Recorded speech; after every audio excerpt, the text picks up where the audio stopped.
E aí pessoal, tudo bem?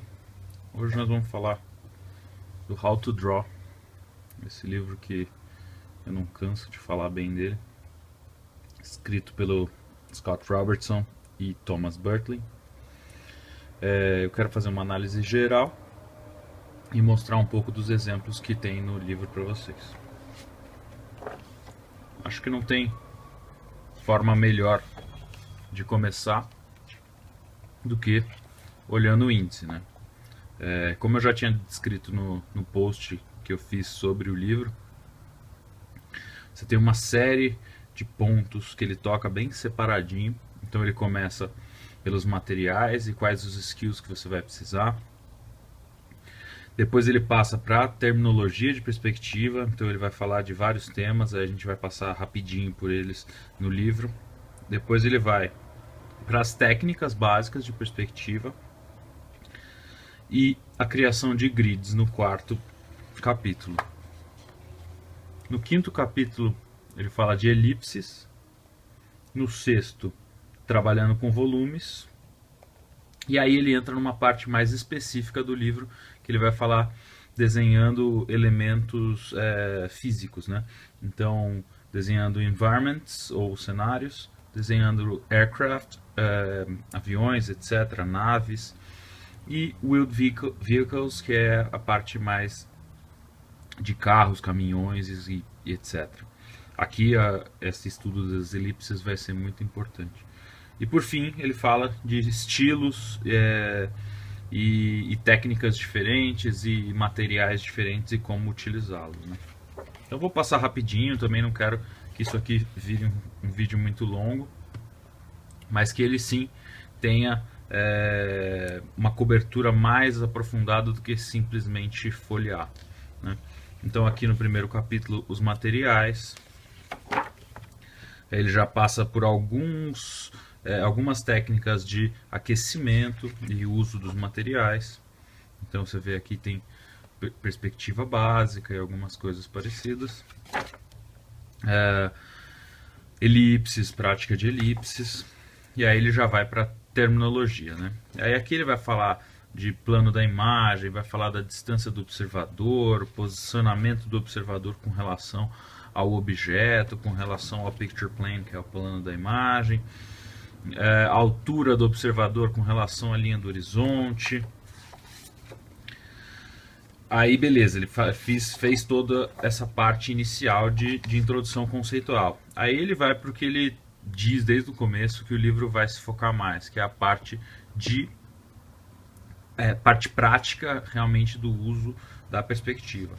Então ele já começa a blocar como blocar caixas, como dividir caixas, como replicar caixas. Principalmente nesse começo as caixas são muito utilizadas, né? Como base, como dividir em formas ímpares, como espelhar planos. E aí ele segue com vários outros exercícios de arcos, com exercícios de arcos tridimensionais, até que chega um momento que começa a ficar necessário o uso de grids para você posicionar e como que eles funcionam, né, os grids de perspectiva. Então ele dá vários exemplos de o grid de 1 ponto, 2 pontos, 3 pontos, até 5 pontos e infinitos pontos.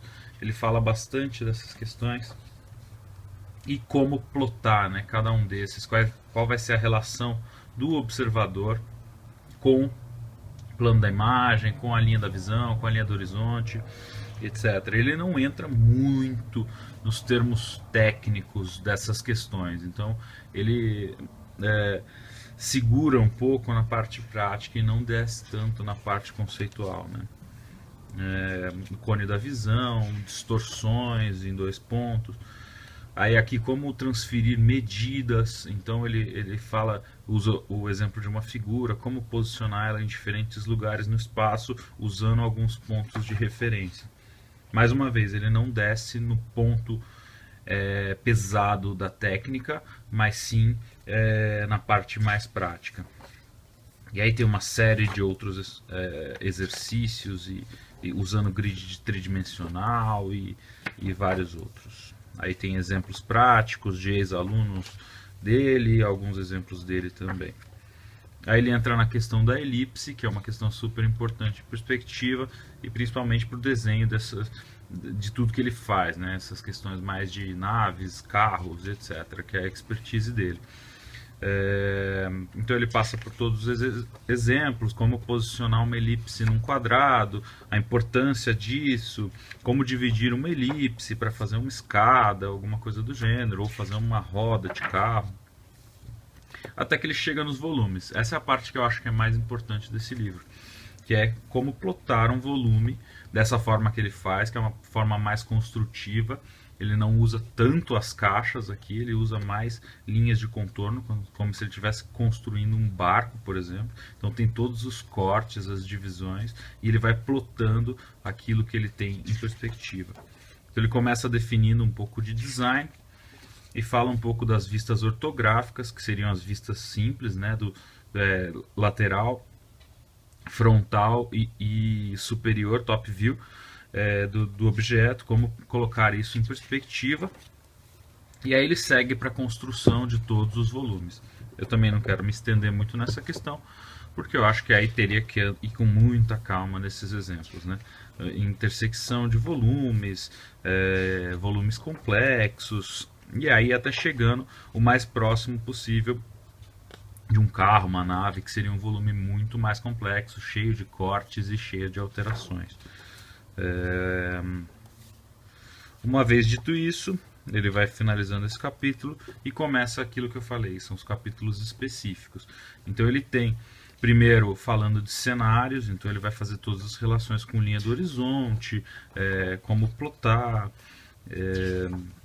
um pouco de design, um pouco de casas, como que elas se posicionam, como elas se constroem, falar um pouquinho de thumbnails, um pouquinho de perspectiva atmosférica, e citando vários exemplos. Tem exemplos de construção, isso é legal.